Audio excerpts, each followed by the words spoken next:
नमस्कार, स्वागत है आप सभी का हमारे चैनल सीटेट अधिगम में। जी हाँ दोस्तों, हाजिर है एक बार फिर आपके सामने, क्योंकि ये अपडेट जो आई थी सुबह की अपडेट है, पर इस पर किसी ने फोकस नहीं किया। जी हाँ, यह अपडेट जो है बहुत ही बड़ी अपडेट है। हो सकता है कि नियोजन प्रक्रिया में 25 फरवरी के जो नियुक्ति देने की बात की जा रही है, हो सकता है कि संदेह के घेरे में हो और टाइम बढ़ भी सकता है। फिलहाल विभाग का तो इस प्रकार का कोई मन नहीं है, लेकिन ये जो खबरें आई है इससे तो यही जाहिर होता है।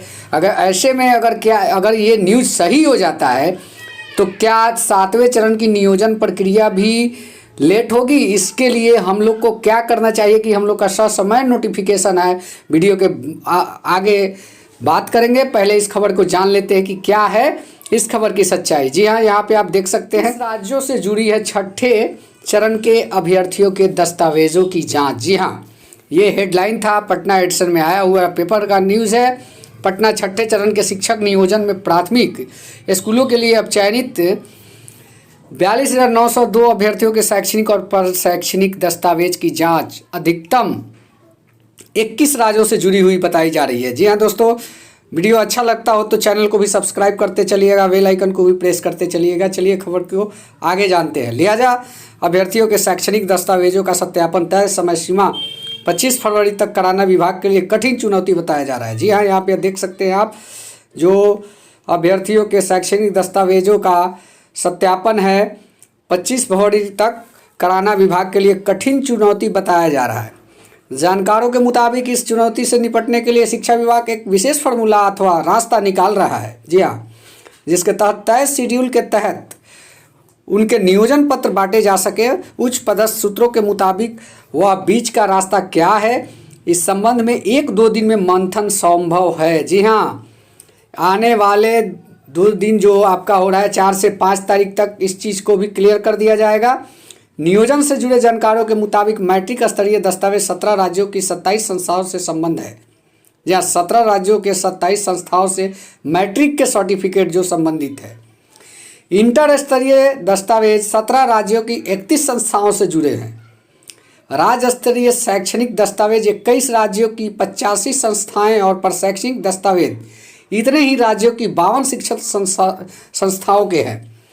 उल्लेखनीय है कि यह आंकड़ा विभिन्न जिलों में हो रहे विश्लेषण पर आधारित है। शिक्षा विभाग इन दस्तावेजों की जांच में किसी प्रकार की नरमी नहीं बरतना चाहता, इसलिए वह फूक कर कदम उठा रहा है।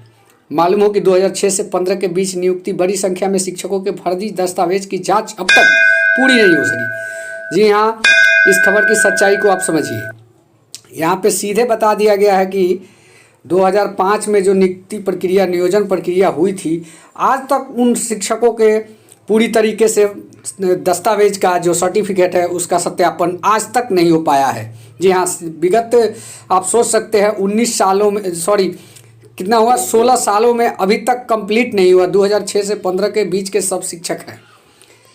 ऐसे में बहुत सारे, आप लोग जैसा कि जानते हैं, बहुत सारे फर्जी शिक्षक भी हैं।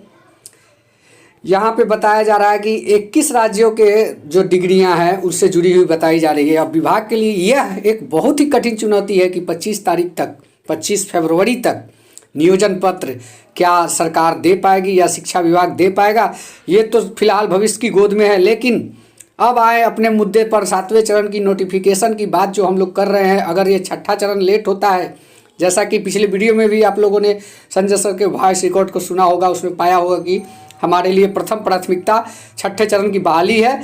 अगर यह समय पूरी होती है तो जस्ट उसके बाद ही, तुरंत बाद ही 7वें चरण का नोटिफिकेशन जो है उस पर काम किया जाएगा। नोटिफिकेशन के लिए तो नहीं, 7वें चरण पे काम करने की बात उन्होंने कही है। तो ऐसे में हम लोग को किस प्रकार से कदम उठाने चाहिए ताकि इससे हम लोग प्रभावित ना हो, इस तरीके का एक रास्ता निकालना बेहद ही ज़रूरी हो रहा है। नहीं तो ये भी ये सच्चाई है, बाहरी अभ्यर्थी बहुत सारे आए हुए हैं। डोमिसाइल नहीं लगने के कारण विभिन्न राज्यों से, भारत के विभिन्न राज्यों से अभ्यर्थी शिक्षक बहाली, बिहार शिक्षक बहाली में शामिल हो पाए हैं और उनके डॉक्यूमेंट का भी सत्यापन होना जरूरी है। इसलिए 11 राज्यों से जुड़ा है उन लोगों का डॉक्यूमेंट और इसका सत्यापन, ये एक कठिन चुनौती है। इस बात को आप भी समझ सकते हैं। ऐसे में 25 तारीख तक की बात जो है कहाँ तक सच हो पाएगी, इसके लिए आप लोग खुद समझ रहे होंगे, समझदार व्यक्ति है। तो फिलहाल मैं यही वीडियो के माध्यम से आप लोग को यही कहना चाहता हूँ कि इस प्रक्रिया के दरमियान 7वें चरण की नियोजन जो नोटिफिकेशन है, इसमें किस प्रकार से बात हो, इस पर काम करना बिल्कुल ही ज़रूरी है। जिस प्रकार से गवर्नमेंट में भूचाल की स्थिति कभी कभी पैदा हो रही है, अभी जैसा कि आप लोग जानते होंगे एक और स्थिति पैदा हुई है, वो ये है कि शिक्षक अब करेंगे जो मद का निगरानी करने की बात जो विभाग के द्वारा कही गई है। बहुत सारे शिक्षक जो खपा है, तरह तरह के बयानबाजियाँ, आंदोलन, पुतले, बीआरसी पर धरना प्रदर्शन, बहुत सारी चीज़ें निकल के आगे आ रही है। ऐसे में अगर ये मामला तूल पकड़ता है तो हो सकता है कि कुछ बड़े जो मैंने कहने का मतलब कि विभाग के बड़े अधिकारियों का या मंत्रियों का तबादला भी संभव हो सकता है। ऐसे में बहाली लटक सकती है।